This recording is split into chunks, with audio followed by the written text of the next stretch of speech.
Alhamdulillah Rabbil Alameen, wa ashhadu an la ilaha illallah waliyus salihin, wa ashhadu anna Muhammadan abduhu wa rasuluhu ba'athahu Allahu rahmatan lil alameen. Allahumma salli wa sallim wa barik wa an'am ala nabiyyina Muhammad wa ala alihi wa sahbihi ajma'een. Amma ba'd. So this is the second lesson today, April 14th, which is the 21st of Sha'ban today, 1441. The year of COVID, and inshallah, we're going to begin where we left off last week, which we didn't actually finish what we started last week, which was lesson 1. So we made it up to the point where we talked about the Ramadan beginning with the sighting of the hilal. That's where we stopped, right? So today, inshallah, everybody should have with them the document that says Fasting 2. Fasting 2 is the document that we're going to be covering today, but we're going to start with the Fasting 1 document, the first lesson, because we only made it down to the bottom of the page, which says fasting begins when the new moon is sighted by one just witness. Tahir. Before we begin, very quickly, I want to ask you a question. When does Ramadan begin? So there's two ways, two things. So the first is when the hilal of Ramadan is sighted. Tahir. Does that mean wherever the hilal of Ramadan is sighted? Or does it mean that the hilal of Ramadan is sighted in your locality? That's where the war comes in. That's where the war starts? Tahir. All right, well tell me what what did you glean from the information you heard? Okay, your locality. Good. What defines your locality? Define your locality. Time zone. Your time zone. Okay, fine. So if we're going to go with our time zone, then our locality, for example, Cuba is in our time zone, right? No? I think Cuba is just south of Florida. Florida's our time zone. Tahir.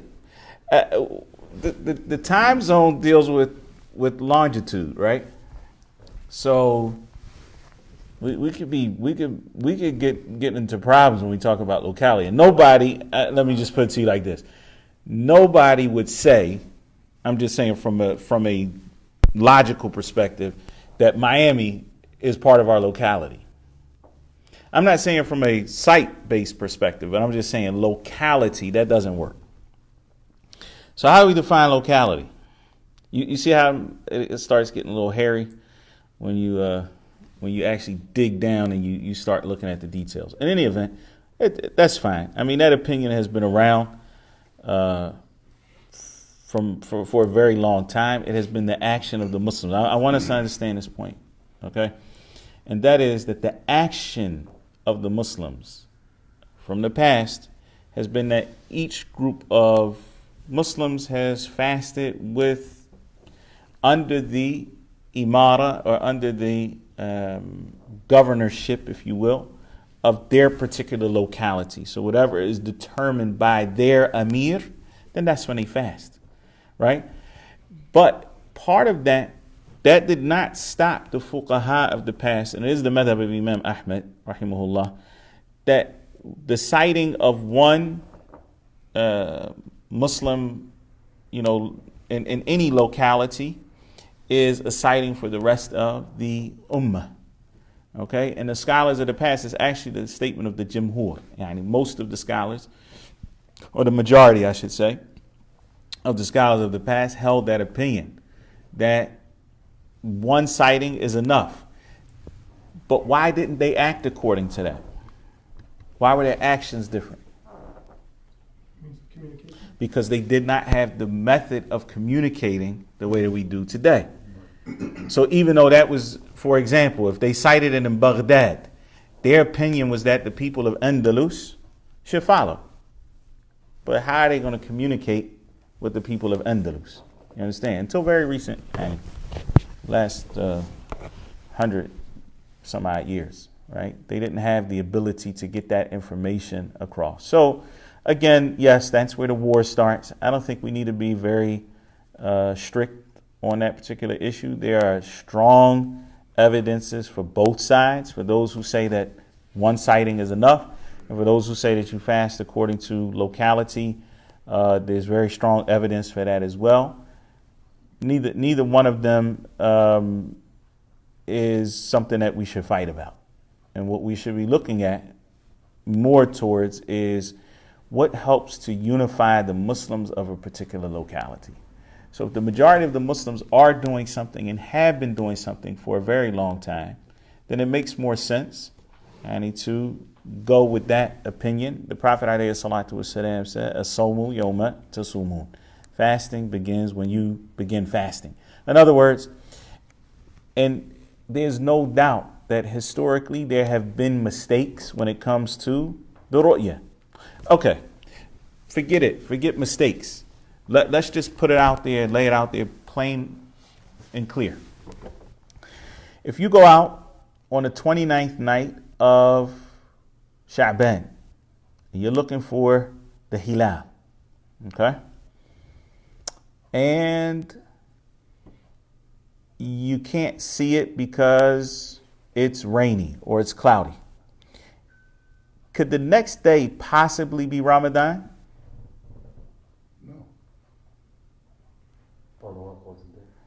Huh? You go out on the 29th. You can't see it. What I mean by the next day possibly being Ramadan, could there have possibly been a new moon? That's the better question. Could there have possibly been a new moon? Absolutely. Absolutely. There possibly could have been a new moon. And the whole thing goes by now. The month goes. The month goes. And so you fast 29 days, for example. You see the crescent of Shawwal. So the next day, you start praying Eid al-Fitr. I mean, you're celebrating Eid al-Fitr the next day, okay? Because you fasted 29 days of Ramadan. But the reality is that Ramadan was actually what? It was actually 30 days. You just couldn't see the new moon. Does Allah subhanahu wa ta'ala hold us accountable for that? No. Because that was beyond our ability to see it. But was it really Ramadan in the sense that there was a new moon? Yes. But we're not held accountable for that. So what I'm trying to say is that the issue is not so much that we are, yes, we're trying to find out when Ramadan begins, and if we don't see it, then we go 30 days and so forth. But the reality is that the Prophet ﷺ summed it up for us as sawmu yawma tasumun. Fasting begins when you all start fasting. That objective of unity is pretty clear, throughout the Quran and outside of the month of Ramadan. And for us to have that type of, for us to allow this issue to not that we differ over it, because different is okay. We're going to differ on certain things. But to allow it to cause division amongst us, this is not one of those issues that should be causing division. This is not one of those issues where there's icna, there's clear evidence. Anything else besides that is astray. This is Islam and that's something else. No, this issue is a lot more leeway in this particular issue. طيب محمد اقرأ لنا المسألة no, the last one from Shismu. Fasting begins when a new moon. From the last one, because we didn't finish. 243. Fasting begins when the new moon is sighted by one just adil witness. For other months, there must be 2 witnesses. Okay, so this is the next issue. We'll go over this fairly quickly, inshallah ta'ala. And that is that for the month of Ramadan to begin, okay, we just need the witness or the testimony of one person who is adil, one person who is just. What does it mean when we say that a person is just? Okay, first of all, let's go back. Who's the author of our book? I want us to understand some of these things. I'm not going to dwell on it, but I want us to know who's the author of this book. Shaykh Abdurrahman bin Nasir al-Sa'di. And he wrote this book based on what madhab? The Hanbali madhab. Correct. Doesn't mean that he strictly follows the opinions, but for the most part he does. So, and that was his intention. He said he wrote it ala qawl al-ashab. And in other words, based on the opinion of the ashab, the scholars of the madhab. All right? So when he says adl, then we need to know what he means when he says just. Well, how do we know what that means? That means we have to go back and look at what do the Hanbali scholars say is somebody who is just. Where do you think you would find that? If you look at fiqh as a whole, where do you think you would find them talking about who's just? Would it be in the books of wudu, for example, Kitab al-Tahara? Ilm al-Rijal. Ilm al-Rijal is not part of fiqh. Okay, so we're going to go to the end of fiqh, which is where we deal with qada. Okay, we're dealing with judges and judgments and raf' al-qadaya, which means taking a case to court. Okay, because this is where naturally we're going to talk about witnesses in general, and so for the Hanabila in general, scholars of the Hanbali madhab, and don't, when we say that, don't think that this is just something that's khas bihim, it's something that's specific to the Hanbalis. In general, they may say different things in different madhabs, but it's kind of similar. So in the Hanbali madhab, the person has to have, let's just say, a person who has adala, or a person who is described as being just, has two qualities, okay, or there's two pillars, if you will. The first is that the person is known for firm religious commitment. In other words, they do those things that are commanded for them to do. They're not going to be a person who doesn't come pray in jama'ah even though he hears the adhan, for example. So that person, he has to be known to have a decent level of religiousness, if you will. Okay? The second thing, and this may differ in some of the madahib, is his adherence to what is known as al-maru'ah. Al-maru'ah. طيب. What is muru'ah from the Islamic perspective? Well, al-muru'ah, it comes from the root al-mar'. And al-mar' is a person. Al-mar'atu is a woman, right? So muru'ah means that he has the qualities of manhood. That's a literal translation. He has that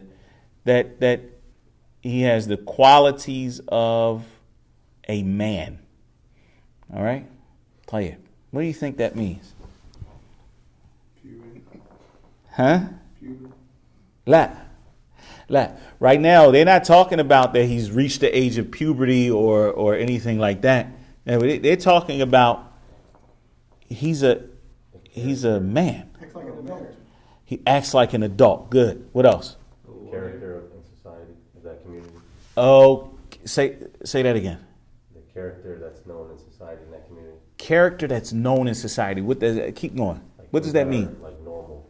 Okay, so he adheres to what would be considered the social values, right? He wouldn't go against what is okay socially in that particular society. So, and that shows you something, because muru'ah may change from place to place, right? So where it's okay here in America, for example, for a man to ride his bike down the street, right? That doesn't work in Saudi. Like if you saw a shaykh riding his bike down the street, it'd be like, that would be very weird, right? And so people would look at that as being against the social norm. Something's not, or you see the shaykh on a motorcycle, It's like, wait a minute. And then he pulls up to the haram, he wants to teach a dars. People not going to look at that the same way that here, even for a sheikh, it would be kind of weird here. But I'm just saying it would be more acceptable. Whereas there, socially, that's not acceptable. And so somebody who exhibits muru'ah is careful not to go against what is socially acceptable in their particular context. Okay? And so literally, like I said, it's to have masculine qualities. But, we would just say good character. Good character, which includes that aspect of being adhering to what, the social norms of that particular place. All right? So if a person testifies, one of those people who is adil testifies. So in other words, they were there, for example, and this is normally how it works now. You have a group of people who are in a particular place. They have certain places in Saudi where, I'm just talking about Saudi Arabia for right now, where they gather and they look, they know exactly which direction to look into based on the season. They know when to look. A lot of times they are using an aid. They're not looking with the naked eye.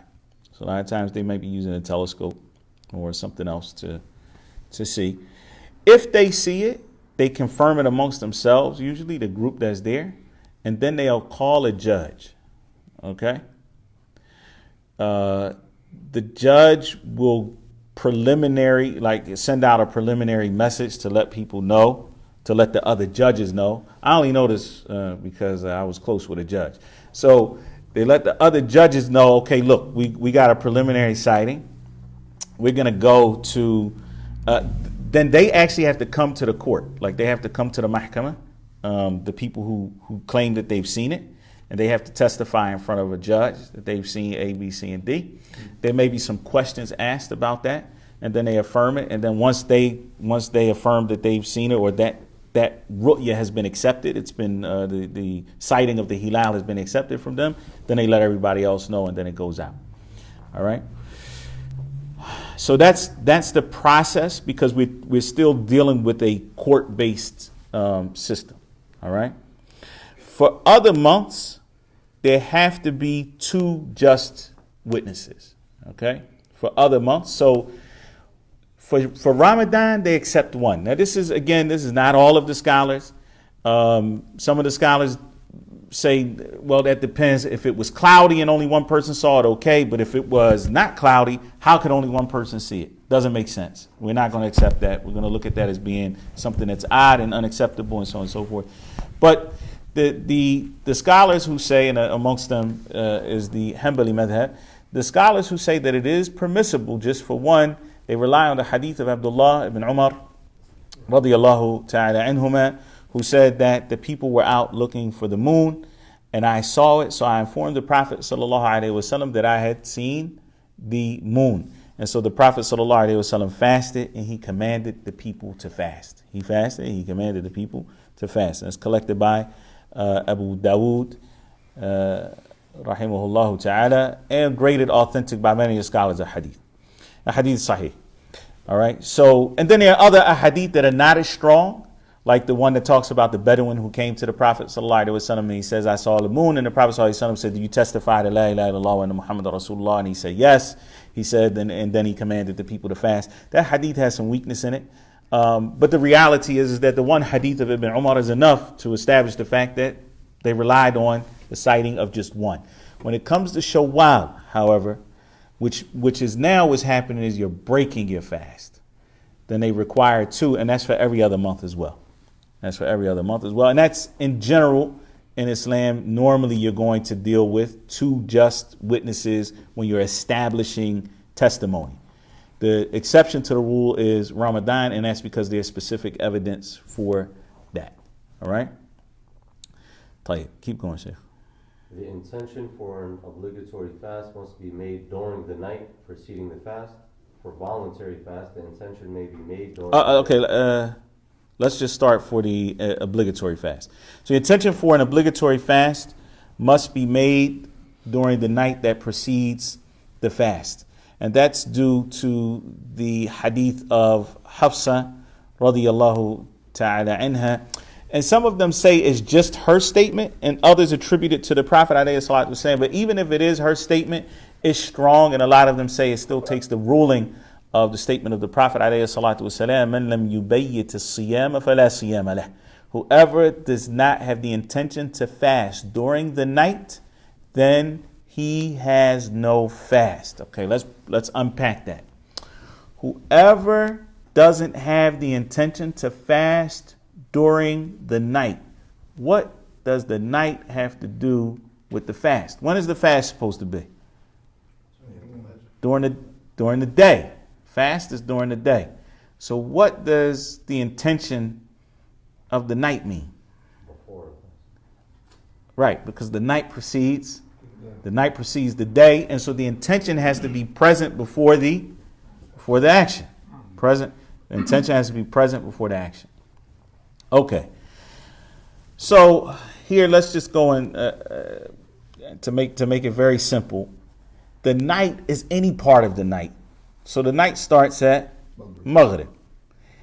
And the reality is that as long as you have, and it's the opinion of several of the major scholars of Islam, as long as you have the intention to fast from the beginning of Ramadan, and you don't break that fast by traveling or you didn't get sick or anything like that, there's no need to renew the intention in that sense. And let's just look at it from this perspective. What is intention? Is it something you say? You're right. It's something that's internal, right? You intend to do something, and that intention becomes clear through your actions. So what you don't want to do is open up the door for waswasa, which is where shaitan starts whispering to you, making you think that you didn't do something that you did, making you think you didn't have the right intention for something, and then you just, because you're giving too much attention to something that is actually natural, right? Every time you wake up to have suhoor, or if you didn't wake up, if you stayed up all night and ate suhoor, what did you eat suhoor for? Because you're fasting the next day. That's your intention. You ate suhoor because your intention is to fast. Let's take it a step further. And some of the scholars mention this as an example of why it's very clear that a person could just make the intention at the beginning of Ramadan and that's enough. If somebody came to you, second day of Ramadan, after a week of Ramadan, 5 days in, and they said to you, "You fasting tomorrow?" You'd be upset. Like, that's offensive. What do you mean, am I fasting tomorrow? Of course. So, because what? You have the intention, it's Ramadan. What do you mean, am I fasting tomorrow? What kind of question is that? That doesn't, so it shows that you have that you have that intention for the entire month. Like, you're not wishy-washy about whether you're fasting or not. So, a reality is that you don't have to go overboard, right? And start thinking every day, or for example, you overslept suhoor, subhanAllah, you didn't wake up until you heard the adhan for fajr. Oh man, I didn't make my intention last night. Nah, your intention is fine, right? So you don't want to get, but where does this come into play? It's important because, and I'm mentioning this because a lot of us don't understand the importance of intention. Put Ramadan to the side. But if you traveled in Ramadan for 2 days and you broke your fast, what you have to do, as we'll get to, you got to make up your fast. When it comes to making up your fast, you also have to now, because you're making up a fast that is wajib, you have to have the intention the night before, prior to Salat al-Fajr. Okay? So you can't just, as we'll see, move on to the next point and then we'll combine it all together, inshallah. The next point says what? For voluntary fast, the intention may be made during the day. Right. For voluntary fast, the intention may be made during the day. And that is based on the hadith of Aisha radiallahu ta'ala anha, when she said that the Prophet sallallahu alaihi wasallam came to her that day. That's how that narration goes. He came to her that day and he said, "Hal indakum shay?" do you have anything? Like anything for me to eat? And she said, Ma indana shay. We don't have anything. And so the Prophet ﷺ said, Idhan ana sa'im. In some narrations, fa inni sa'im. And in other words, okay, then I'm fasting. Which the scholars who say that it is permissible to make your intention during the day for a voluntary fast. Obviously, that's not Ramadan. He's not going to go to her in the daytime Ramadan and say, we got anything to eat? Astaghfirullah. So this is obviously during just a regular day. And he says to her, do we have anything to eat? She said, no, okay, then I'm fasting. So the scholars who say that it's that you can do a voluntary fast without the intention being from the night before, they say that this hadith clearly shows that the Prophet ﷺ didn't have the intention to fast because he wanted to eat something. But then it was nothing. So then he decided to fast. Now, there's a couple issues related to this here that I think are beneficial, so I'll mention them, inshallah. The first thing, before we get to the fiqh side of things, he was the messenger of Allah, sallallahu alaihi wasallam. The messenger of Allah. Nobody on earth, nobody has ever walked the earth better than him, sallallahu alaihi wasallam, and he didn't have any food. Subhanallah. Which, for a Muslim, should show us that the mizan, that the scale with Allah subhanahu wa ta'ala, it's not about what you have in this dunya. It's about what you do. It's about your deeds. It's not about what you have. Allah subhanahu wa ta'ala gives the dunya to people he loves and people he does not love.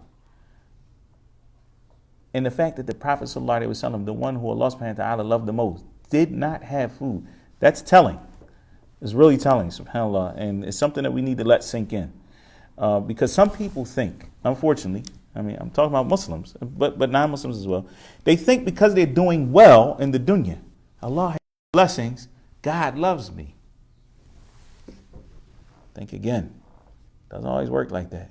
Allah subhanahu wa ta'ala is testing you. Testing you. And if you're grateful, then you pass the test. Alhamdulillah. And if you're not, then know that that's nothing but a hujjah against you. It's a proof against you, not a proof for you. Wallahu musta'an. From a fiqhi side of this particular hadith, one thing that needs to be understood is that the Imam an-Nawawi rahimahullah ta'ala, when he talks about this hadith, because this hadith in Sahih Muslim, and so when we talk about a hadith in Sahih Muslim, the most famous explanation of Sahih Muslim, and probably one of the most detailed and the better explanation of Sahih Muslim, is that which was done by Imam an-Nawawi rahimahullah ta'ala. He said that this is the proof of the jumhur, the majority of the scholars, who say that it is permissible to make the intention for a voluntary fast at any time during the day as long as the sun hasn't set.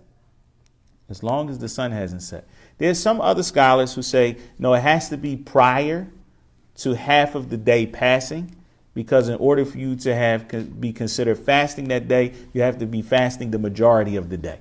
Okay, now, here's a question. If a person starts, for example, they were thinking, I'm going to go, somebody invited them to have a meal. They said, I know when I get with this person, I'm going to eat like 3 meals at one time. So I'm not going to have anything in the morning.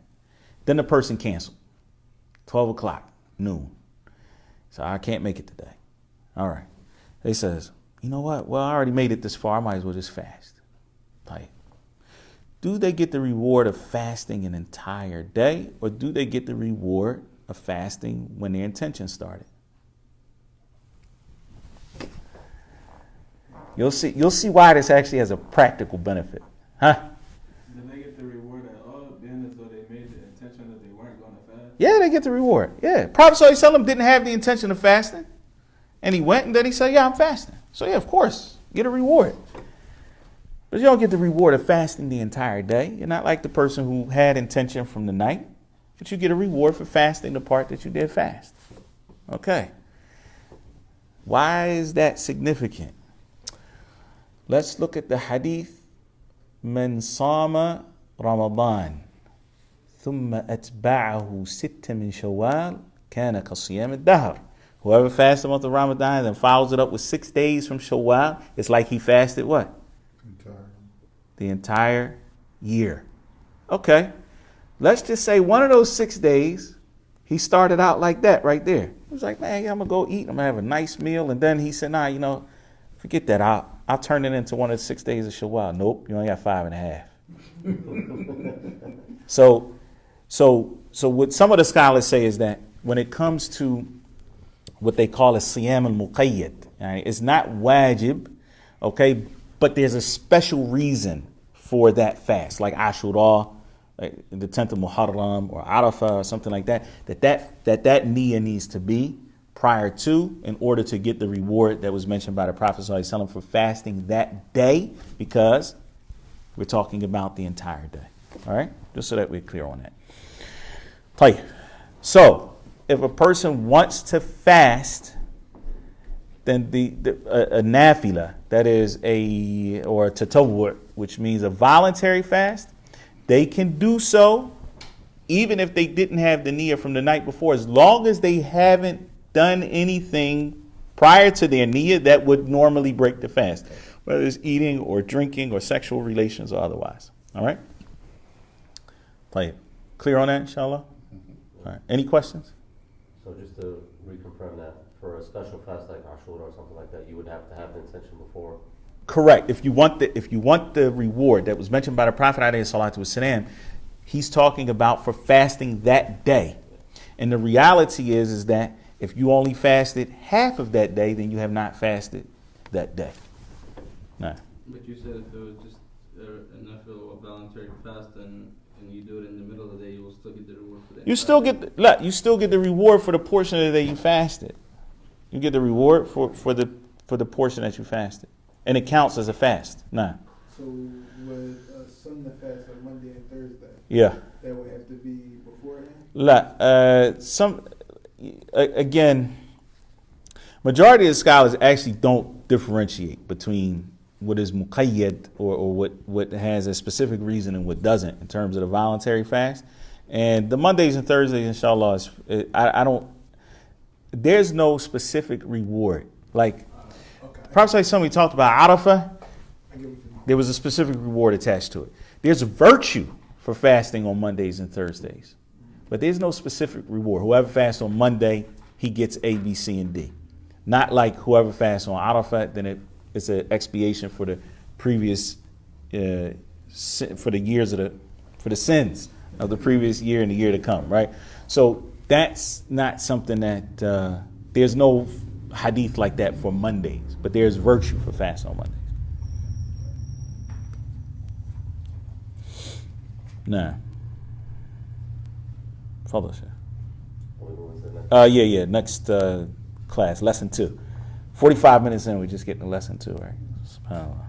Those excused from fasting, sick people harmed by fasting, and travelers have the option of fasting or not fasting. Right, and this is by ijma' of the scholars. All of the scholars say that if a person is sick and their illness and fasting would cause them harm, if they're sick and fasting would cause them harm, or they're traveling, then that person is excused from the fast during the month of Ramadan. They can break their fast and then they have to make up the fast later. Why do you think they say a sick person who is harmed by fasting? And what does that mean that they're harmed? It means that their healing will be delayed or that their illness will become more severe by fasting. But there are some people who are sick. Fasting doesn't increase their sickness at all. Or they may call it a sickness. Right? Yes. And as far as the travel goes, does the same rule apply like for the one for the salah? So what is considered like traveling when you're fasting? It's the same. Travel is travel. Travel is travel. Whether it's salat or whether it's fasting, there's no difference in what. That's a different issue altogether. What is considered to be traveling? That's a different issue altogether. No, what I'm saying is okay. So when you say you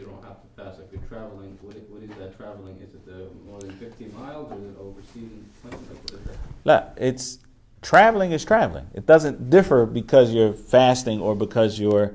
So the way that the scholars differ about what traveling is. So I'd imagine that you probably know some of the Hanafi madhab on this particular issue. So for them, traveling is anything over 15 days. If it's under 15 days, they don't consider it to be 15 days. 15 days in terms of length of time.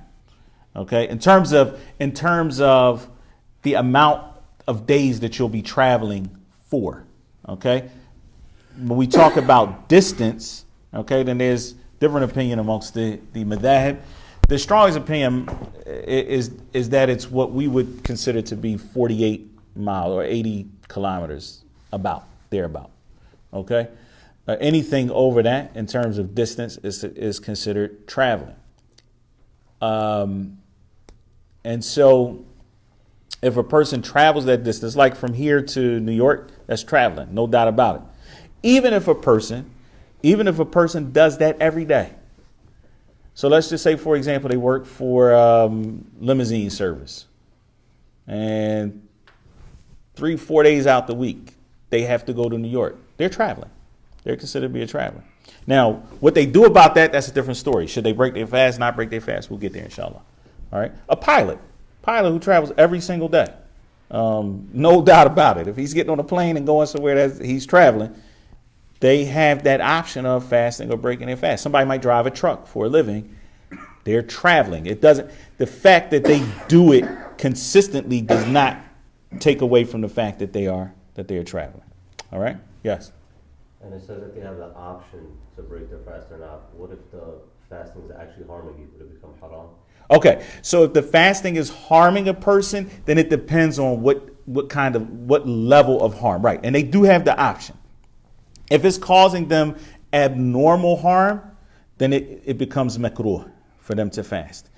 If it's actually going to lead to, and some people, subhanAllah, they are so strict in terms of their fasting that they'll fast until they literally are on their deathbeds, or it puts them at risk of losing a limb or something like that. That's haram. It's haram to fast in that case. All right. Tahir. So the ahadith, when it comes to this particular issue, all indicate this rule here. Whatever is easier is what's best. Whatever is easier is what's best. Tahir. What does that mean? Well, let's look at the hadith of Anas, radiallahu ta'ala, and it was the most famous hadith when it comes to this particular topic. He says, we were with the Prophet ﷺ, and in some narration it says, during Ramadan, فَمِنَّ الصَّائِمُ وَمِنَّ الْمُفْتِرِ. From amongst us there were those who were fasting. From amongst us there were those who broke their fast. He says, وَلَمْ يَعِبْ الصَّائِمْ عَلَى الْمُفْتِرِ وَلَا الْمُفْتِرِ عَلى الصَّائِمِ. The one who was fasting was not critical of the one who didn't fast, and the one who didn't fast wasn't critical of the one who did fast, which means that you have the option. The option is there. Which one is better? If I'm traveling, what's better for me to do? Is it better for me to fast or not to fast? The answer is whichever one is easier is what's better. Now, somebody might say, what do you mean? How can it ever be easier to fast than not to fast? Go ahead. It's easier because you're already in motion it's Ramadan, so you already fasted. So you're in motion, like you said. Okay, so you've already gotten accustomed to the fast and so forth. But it's still easier for me to eat than it is not to eat. That's the issue. Because if you don't fast, you have to do what? You have to make it up. So the issue now is not whether it's easier for me to fast that day, right, or not fast that day. The issue is whether it's easier for me to fast that day or make it up at another time. That's the issue. All right. So, like was mentioned here, for a lot of people, when they're already in the flow, a week's going by, 2 weeks of going, it's actually a lot easier for them to fast then rather than make it up at a different time when they're not accustomed to it, when not everybody else is fasting, especially when you talk about the Muslim world, it becomes very a lot easier to fast than Ramadan because society kind of shifts to accommodate the fast, right? So it becomes easier. The other thing that is looked at in this particular case, and this is why some of the scholars say it's actually better for a traveler to fast no matter what, even though I don't follow that opinion, but there's some strength to it, which is that number one, it's quicker in terms of removing liability. So if you don't fast, then now you owe Allah subhanahu wa ta'ala something, you know? You don't want to owe Allah. You just want to, you want that to be off your plate. But the reality is that if it's difficult for you when you're traveling, that is from the sunnah to break your fast. If it's difficult for you to fast while traveling. The other thing that they say is that there's nothing like the fast during Ramadan itself. So even though you're traveling or whatever the situation may be, it's still Ramadan. And that fast is going to be better than making up the fast. Tahir, what about somebody who's sick? And we can say sick. We can use injured, right? But the fast doesn't have any effect on their injury or their sickness. That person has to fast. So for example, let's say somebody they broke their leg, huh? No, diabetes is a whole different topic. Somebody broke their leg. Ramadan came. They don't feel like they need to take any more pain medication or anything like that. It's not bothering them if they don't do that, right? Then that person would fast because unless there's some way that the fast would increase their injury or something like that. But in general, that's what you look at. Does the fast increase your injury or your sickness or not? Does it make it more severe or not?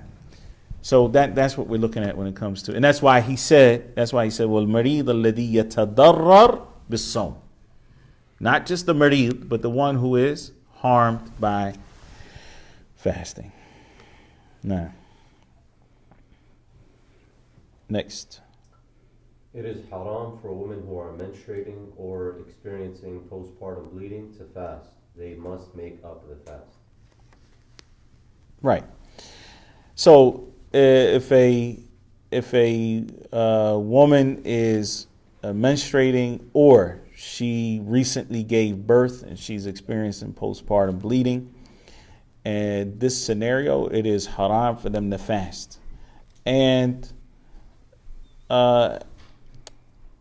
subhanAllah, this is something that for a lot of women, it causes them some, grief in the last 10 nights of Ramadan, especially when they really want to get into it. And, subhanAllah, it's like, they don't feel like they're able to do whatever. We're all experiencing that this year, wallahu alam, where the masjids are not open. Well, she can't come to the masjid and she can't pray with everybody else. It's the last 10 nights and they want that experience.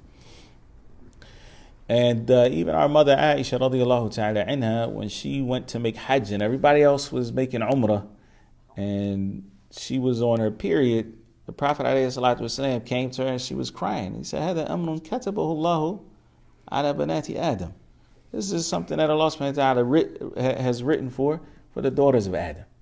And don't let it get you, to a point where there's, where you're overwhelmed, by the emotion.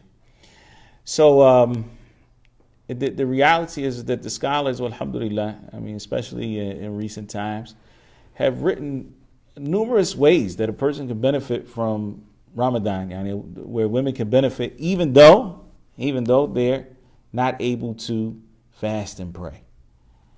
And so that is your research project for next week, inshallah. Huh? Yes. Now the woman, we're dishing out homework. Since the hadith of the Prophet that says whoever is sick, they get the reward of whatever they were doing before they were sick, but they still get the reward. Come on, see, listen. You can't jump the gun now. It's a research project. No, next, I'm not answering your question. You're not going to say anything else about it. So next week, what I want you to do is I want you to talk about this particular issue. What is it that put some framework to the issue of sisters who are experiencing, alhamdulillah, there's some people, following online, and they can come in and they can write their things online, inshallah ta'ala. But what are some of the things that women can do when they cannot fast and pray in the month of Ramadan? And again, this is something that Allah subhanahu wa ta'ala has written for the daughters of Adam, and there's no shame in that, and there's still a lot that they can do to gain reward bi'idhnillahi ta'ala. Now, and that is by ijma', by the way. There's consensus amongst the scholars that it is haram for women on their menstrual cycles or experiencing postpartum bleeding from fasting. Now, Pregnant and breastfeeding women who fear for their child should not fast. They must make up the days as well as feed a needy person for each day they did not fast. read that again. The last part. No, the whole thing. Pregnant and breastfeeding women who fear for their child should not fast. They must make up the days as well as feed a needy person for each day they did not fast. Okay, so this is the madhab of who? The Hanbali madhab, the madhab of al-Imam Ahmad. I'm going to go over this particular issue with not a whole lot of detail, but just try to provide some clarity, inshallah ta'ala. He says, pregnant and breastfeeding women who fear for their child should not fast. Like, what if she fears for herself? What if she fears for her own health? That fall in the first category. It will fall in the first. When you say the first category, The one we just mentioned, the previous one. right? Exactly, which is that they are sick. So the qiyas here for somebody that's sick is very clear, and this is why some of the scholars actually mention that there's ijma' that if the woman is pregnant or breastfeeding and she fears for herself, she fears for her own health, that if she fasts, that there is ijma' that she breaks her fast and that she makes it up, and that's what's upon her. Okay? Play it. Keep going. If she fears for her child, it says here, she should not fast. Okay. What if she fears for herself and her child? Yeah, of course. Huh? Then yeah, she's breaking out this. She shouldn't fast. Then she shouldn't fast. Right. Okay. So she's like the first one as well. So she feels for herself and she fears for her child. But there are some some of the scholars who distinguish between it. Now the issue is, and this is most of the time, is that the woman fears for her child. Okay? So what should she do in this scenario? We just go down and we're going to look at the 4 madhahib, because in general, that's where you start in fiqh. You look at what the legal schools have said and what their scholars have said, and then you can look outside of that. Are there other opinions on this particular issue or not? So for the Hanafiya, the Hanafi scholars, the Hanafi madhab, is that she breaks her fast and she makes it up. Period. She doesn't feed, but she has to make up the fast. Okay? So she's like anybody else who's sick, because her child is such a part of her. Either the child is actually a literal part of her being inside of her, or the child is constantly attached to her. So it's like she's sick, and she's going to just make up the fast. Like anybody else, in fact, who would be, who breaks the fast for any other reason. What's upon them? They make up the fast. Plain. It's the Hanafi madhab. The Maliki madhab, they distinguish between the pregnant woman and the one who is breastfeeding. So they say that the pregnant woman has to make up the fast, whereas the breastfeeding woman has to make up the fast and she has to do a kafara, okay, fidya, for each day that is missed. Tahir. Before I get to the Hanbalis and the Shafi'is, let's just look at this issue. Should a pregnant woman fast in the first place? Probably not. What do you say? Probably not. Probably not. You probably never had a pregnant wife. Allah. Should a pregnant woman fast? You was. I guess it depends on the period, like, How far along? How far along? yeah. She shouldn't because the baby needs the nutrition. She shouldn't because the baby needs nutrition. Tight. Stop right there. Excellent. Okay. I'm going to give you a scenario. Okay. We're fasting in December. You ever fasted in December before? Tight. Khalas. You start fasting what time? About 6:30? Breaking your fast at 4:45. Allahu Akbar. Is it hot outside in December? La. Okay. Tayyib. Stay with me. She stays up all night, mashallah, praying, worshiping Allah. She's eating from 4:45 the night before until 6:30 the next day. She almost get a nice 14 hours in. Hydrating herself very well, mashallah. She stayed up, mashallah. She ain't working. She's not worried about that. She took off. Okay. She goes to sleep at 6:30. Okay. Wakes up 12 o'clock for Dhuhr. She prays Dhuhr. She got 4 hours left. Did she get the nutrients she needed? No. She ate for 14 hours. My point is this. Okay, so let's just say she did that. She fasted that day. Khalas. She's good. Next day she felt like, no, I'm not going to fast every day, but I'll fast every other day. So how many days did she fast? She got 15 days, Ramadan. Fasted. Now she's got 15 days. She got 330 days to make up 15. That possible? For most women, even depending on the situation, for a lot of women it is. For some women it's not. The point is not to rush to push either side. So I'm only saying this because, I've almost, once you fasted for 33 years, you complete a cycle, right? You fasted basically every time of the year, okay? I haven't done that yet, but I fasted every season. I haven't finished the cycle yet. 33 years? Yes, every 33 years you complete a cycle. My first year I fasted, it was February, and then it moves back. So it's going, February, moving back to January, then it goes back to December. Works your way back around. Right now it'll be starting in April. Tayyib. Did the Prophet ﷺ ever fast Ramadan in the summertime? No. Nah. Prophet ﷺ, during his lifetime, because the fast of Ramadan was obligated in the second year after the Hijrah, okay, which was the end of February, and then it moved back, and then the last year that the Prophet ﷺ fasted Ramadan, it started at the very end of November, okay. So the Prophet ﷺ, when he was alive, they never fasted Ramadan in the summertime. They fasted in the summertime, but not Ramadan. Fasted voluntary fast and so forth. Tayyib. Sure. So depending on the time of the year, it falls in the category of whatever's easy is best because right, whatever's exactly, and that's what you're looking at.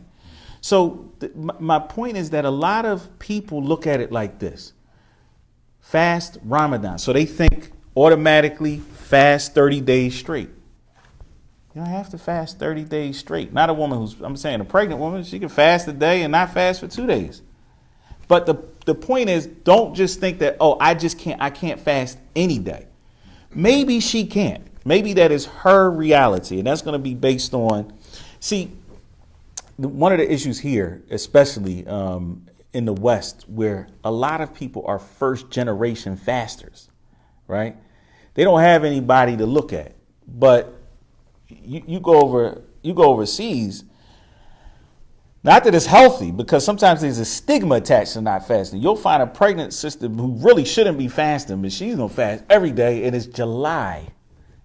in Saudi Arabia, it's 120 degrees. You know, I mean, it's like, I mean, they're inside, but the whole point is that's pushing it, right?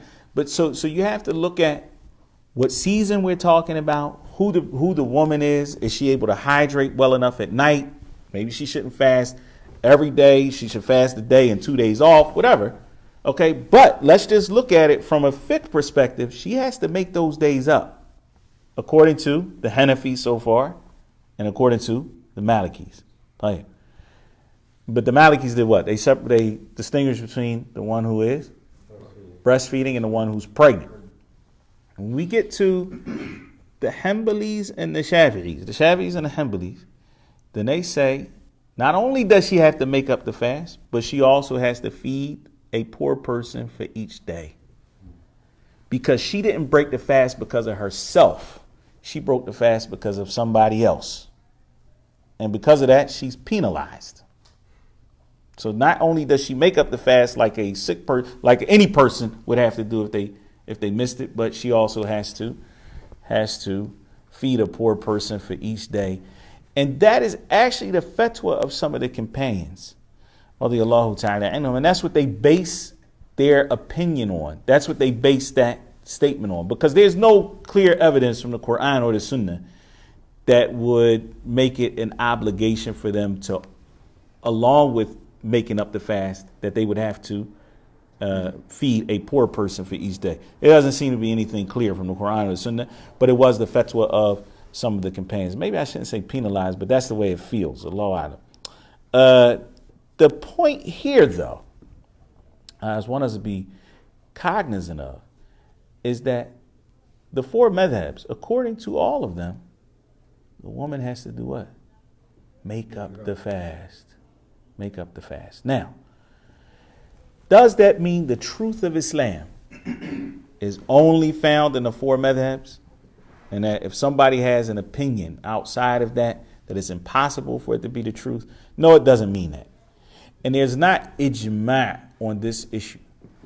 And there are narrations from both Abdullah ibn Abbas and Abdullah ibn Umar radiyallahu ta'ala anhum that indicate that she only has to feed and that she does not have to make up the fast. But some of the scholars have said that those narrations are shadh. That is, that there are stronger narrations on both of them, on both Abdullah ibn Abbas and Abdullah ibn Umar, that indicate that she has to make up the fast and feed. Not just that she can feed and avoid making up the fast. I find it almost not plausible that you would have companions saying that you only feed and that all of the four madhabs would abandon that. In other words, there are not a lot of issues where you have the companions, where you have something that is affirmed from the companions of the Prophet ﷺ, and none of the madhabs agree with what the companions said. So the statement that those narrations may be shadh, or what we would call anomalous, that they're not authentic for that reason, Allah subhanahu wa ta'ala knows best, but it seems strong. And it seems that the stronger opinion, and definitely the safer opinion, is that a woman should prepare to make up that fast that she missed due to being pregnant or breastfeeding. Now, if we have a scenario, where a sister has been pregnant and or breastfeeding for 10 years in a row, right? Then you deal with that scenario as it comes.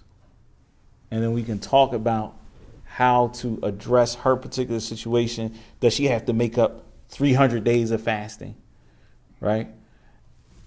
That requires a fatwa. But what we're talking about here is establishing default positions. Okay? What is the asl in this particular, or the default ruling in this particular issue? And our time is up. Wallahu musta'an. And inshallah, I'm going to try to figure out a way to move a little faster next week. We don't have a lot left, honestly. What you see here on lesson 2, which I distributed, that's actually the last of the fiqh part of what we have in Kitab al-Siyam.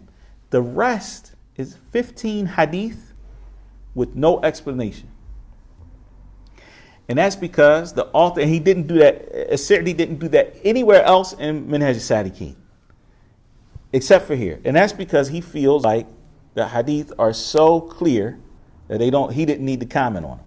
And so we'll go over those hadith, and we won't have to, do a whole lot of breaking down and, explaining word for word like we do when we go through the fiqh, inshallah ta'ala. But this isn't a bad place to stop.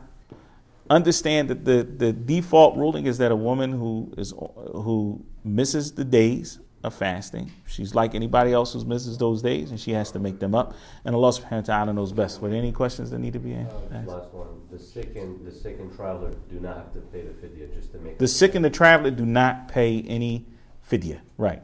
There's no it'am. There's no feeding for the one who breaks their fast because they were sick or due to traveling. And Allah subhanahu wa ta'ala knows best. Subhanakallahumma wa bihamdika ashhadu an la ilaha illa anta astaghfiruka wa atubu ilayk.